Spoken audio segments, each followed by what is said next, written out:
কিয়ামতের আগে ঢোল বাদ্য নাচানাচি বেড়ে যাবে। বিশ্বনবী বললেন বুইস্তু আন উকাসসিরাল মাযামির, আমি ঢোল বাদ্য তবলা হারমোনিয়াম এগুলোরে ভেঙে মাটির সাথে গুড়িয়ে দেওয়ার জন্য এসেছি।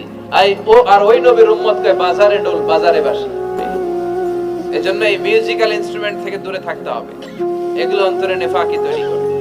আপনি দফ বাজাতে পারবেন, দফ দফ চিনেন? ঢোলের দুই দিক আটকানো, দফের এক দিক আটকানো এক দিক খোলা, এটা বাজিয়ে আপনি নাশিদ পরিবেশন করতে পারবেন, সমস্যা নাই। বিশ্বনবী বিয়ের ক্ষেত্রে বলেছেন আলিনু আন নিকাহ বিদ্দুফুফ, এই দফ বাজিয়ে দফের ব্যান্ড পার্টি করে বিয়ের ঘোষণা দিয়ে দাও। দফ বাজালে কোনো ক্ষতি নাই। বিশ্বনবী মক্কা থেকে যখন মদিনায় হিজরতে গেলেন, দফ নিয়ে দাঁড়িয়ে রইল।